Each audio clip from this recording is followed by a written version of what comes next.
Hello guys, स्वागत है आप सभी का मेरे यूट्यूब चैनल में। तो अभी आज हम पढ़ेंगे चैप्टर 5 से निरक्षीय स्थिति। जो दंड चुंबक, किसी भी दंड चुंबक के लिए निरक्षीय स्थिति में चुंबकीय क्षेत्र की तीव्रता किस प्रकार ज्ञात करते हैं, तो देखते हैं।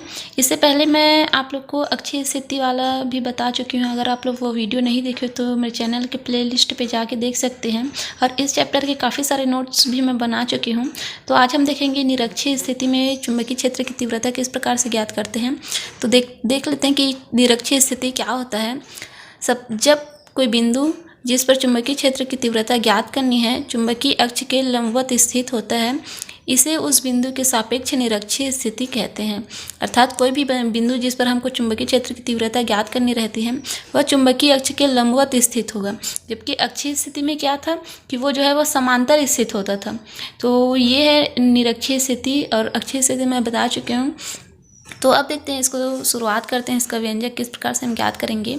तो देखिए, माना कोई दंड चुंबक एन है जिसका ध्रुव प्राबल्य m, प्रभावी लंबाई 2l तथा O से D दूरी पर कोई लंबवत बिंदु P है जिस पर चुंबकीय क्षेत्र की तीव्रता ज्ञात करनी है।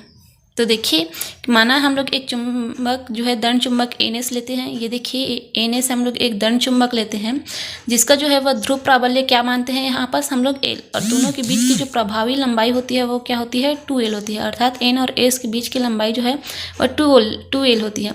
अब जो बिंदु P से हम D दूरी पर एक बिंदु P मानते हैं जिस पर हमको चुंबकीय क्षेत्र की तीव्रता ज्ञात करनी है। तो देखते हैं N ध्रुव के कारण चुंबकीय क्षेत्र की तीव्रता। अब देखिए, ये N ध्रुव के कारण चुंबकीय क्षेत्र की तीव्रता क्या होगी। अब हमको पता है V1 बराबर μ0/4 पाई इंटू एम अपॉन में NP²। अब ये व्यंजक कहाँ से आया है, चुंबकीय क्षेत्र की तीव्रता से। हम लोग ये वाला भी व्यंजक निकाल चुके हैं। अगर आप लोग वीडियो नहीं देखे हो तो जाके प्लेलिस्ट पे देख सकते हैं। तो ये हो गया चुंबकीय N ध्रुव के कारण चुंबकीय क्षेत्र की तीव्रता, और ये जो है वह NP दिशा में रहेगा। अर्थात N से P इस दिशा में रहेगा B1। तो इस ध्रुव के कारण चुंबकीय क्षेत्र की तीव्रता क्या हो जाएगी, B2 बराबर μ0/4 पाई इंटू एम अपॉन में SP²। और इसको मान लेते हैं समीकरण दूसरा। ये जो रहेगा वह SP दिशा में रहेगा। ये देखिए, N से हम लोग N से और P के दोनों के बीच क्या मानते हैं B1, और S और P दोनों के बीच की दूरी को हम लोग मानते हैं B2। अब देखिए, अब चूंकि NP अर्थात ये NP माने हम लोग B1 और SP को माने हैं B2, तो ये B1 जो है वह B2 के बराबर है। अर्थात B1 की जितनी भी दूरी है उतनी ही B2 की भी दूरी है। तो हम लोग यहाँ से B1 और B2 की लंबाई को हम लोग एक समान मान सकते हैं। अर्थात B1 बराबर B2। तो देखिए आगे परिणामी इसकी तीव्रता क्या होती है। B बराबर ये हो जाएगा B1 cos theta plus B2 cos theta. अब देखिए, ये cos थीटा हम लोग कहाँ से लिए हैं, चित्र से हम इसको समझते हैं।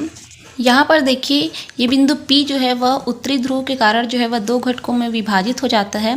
पहला है B1 साइन थीटा और दूसरा इसका घटक है B2 cos थीटा। तो ये N ध्रुव के कारण अर्थात उत्तरी ध्रुव के कारण जो है यह P जो है वह दो घटक में विभाजित हो जाता है। और इसी प्रकार S ध्रुव के कारण अर्थात दक्षिणी ध्रुव के कारण भी बिंदु P जो है वह दो घटक में विभाजित हो जाता है। पहला है B1 cos थीटा और दूसरा रहेगा ये नीचे की तरफ B2 साइन थीटा।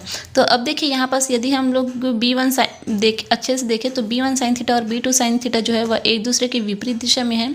तो ये एक दूसरे के प्रभाव को जो है नष्ट कर देगा। कब, जब हम लोग इसका जो है परिणामी तीव्रता निकालेंगे। तो B1 साइन थीटा और B2 साइन थीटा जो है एक दूसरे के प्रभाव को नष्ट कर देगा। तब हम लोग लेंगे B1 cos थीटा और B2 cos थीटा। देखिए, यहाँ पर हम लोग परिणामी तीव्रता लिए हैं B बराबर B1 cos theta plus B2 cos theta. तो हम लोग अभी देखें कि B1 और B2 का जो है वह B1 और B2 का मान जो है इक्वल है। यहाँ से B1 और B2 जो है वह बराबर है।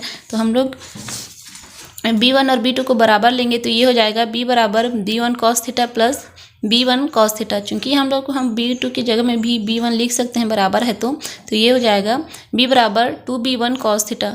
देखिए, B1 और B1 तो हम लोग इसको जोड़ सकते हैं, तो ये हो जाएगा 2B1 cos थीटा।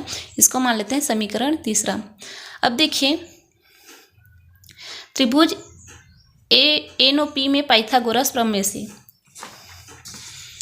अब देखिए, हम लोग को चूंकि B1 का मान चाहिए तो B1 हम लोग यहाँ से समीकरण 1 से रखेंगे, लेकिन हमको NP का मान नहीं पता है। तो हम लोग NP का मान जो है वह इस चित्र से निकालेंगे। तो हम लोग यहाँ पर त्रिभुज लिए हैं NOP। अब यहाँ से NOP में हम लोग पाइथागोरस प्रमेय लगा सकते हैं। तो यदि हम लोग पाइथागोरस प्रमेय लगाएंगे तो क्या हो जाता है, पाइथागोरस प्रमेय में कर्ण का वर्ग बराबर लंब का वर्ग प्लस आधार का वर्ग। तो देखिए इस त्रिभुज में हमको कर्ण कौन सा दिख रहा है, P और N। तो P और N जो है वह कर्ण है। तो देखिए यहाँ पर हम लोग लिखे हैं NP का वर्ग और फिर आधार और इसका लंब क्या है, ये इसका आधार ON और ये लंब क्या है P और O। तो ये हो गया OP का वर्ग प्लस ON का वर्ग।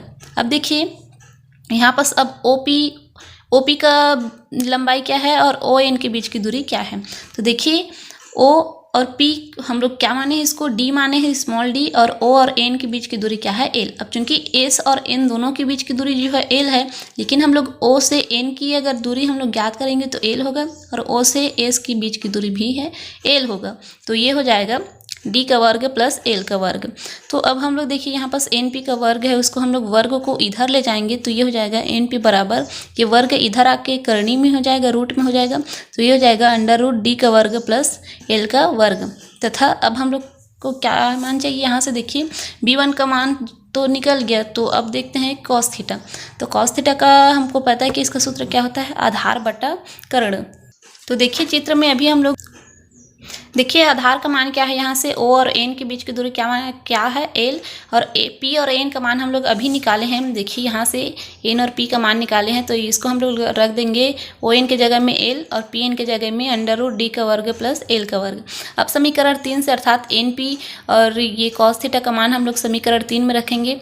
तो B बराबर ये हो जाएगा, देखिए B बराबर 2 इंटू, अब B1 का मान क्या है, देखिए B1 का मान क्या है, μ0 अपॉन में 4 पाई इंटू M अपॉन में NP का स्क्वायर। तो हम लोग NP का मान जो है अभी निकाले हैं, तो इसको हम लोग रख देंगे। तो ये हो जाएगा μ0 अपॉन में 4 पाई इंटू M अपॉन में NP का मान क्या है, ये है अंडर रूट D का वर्ग प्लस L का वर्ग। अब चूंकि यहाँ पर देखिए NP का जो हम लोग यहाँ ये सिर्फ मान निकाले हैं वो सिर्फ NP का है, लेकिन ये क्वेश्चन में देखिए NP का वर्ग दिया है। तो NP का वर्ग यदि हम लोग NP का यहाँ पास मान रखेंगे तो ये P का वर्ग, ये जो वर्ग है और ये करनी जो है आपस में कट जाएंगे। तो इसका मान क्या आ जाएगा, D का वर्ग प्लस L का वर्ग।